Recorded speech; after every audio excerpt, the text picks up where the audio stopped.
Bonjour à tous, Jannick Lolia, thérapeute holistique, coach et sexothérapeute. Je fais suite à ma précédente vidéo où je parlais des femmes qui simulent l'orgasme. Alors on peut se poser la même question pour les hommes.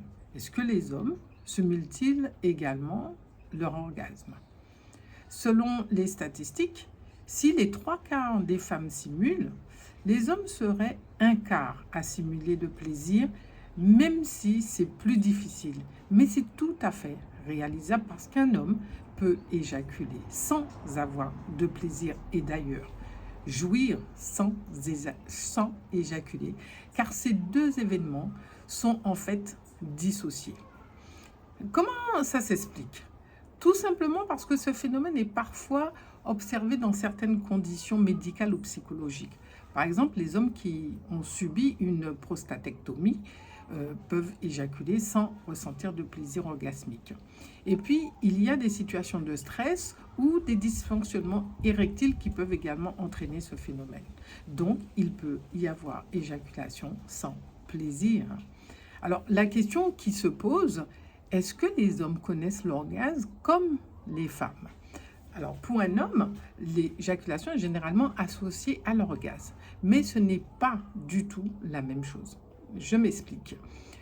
Dans la plupart des cas, l'éjaculation se produit pendant l'orgasme, parce que l'orgasme est la réponse physique et émotionnelle à une stimulation sexuelle intense.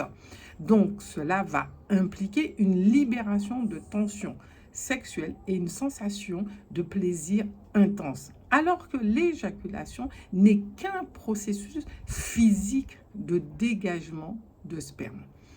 Pour avoir interrogé plusieurs hommes, et d'ailleurs ils sont très rares à avoir connu ce qu'est réellement un orgasme. Certains ne le connaîtront jamais parce qu'il y a l'éducation et parce que tout simplement ils n'y pensent pas. Alors c'est un dépassement de soi, l'orgasme, qui demande énormément de lâcher prise. Rien à voir avec le fait de montrer sa force ou sa virilité. D'ailleurs, c'est tout le contraire.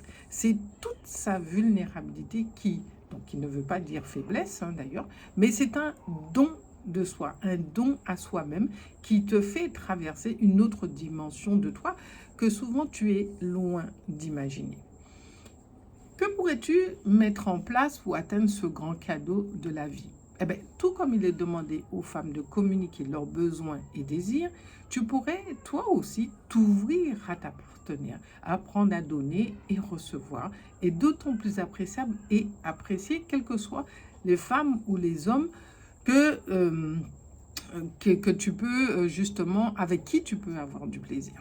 Savoir donc se remettre aussi en question régulièrement, booster sa libido et surtout communiquer autour de l'intimité du couple avec son partenaire, son ou sa partenaire, sont les moyens essentiels, voire indispensables pour avoir un rapport sexuel réussi.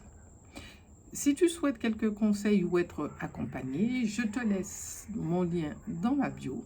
En attendant, je te dis, prends soin de toi et je te dis à bientôt.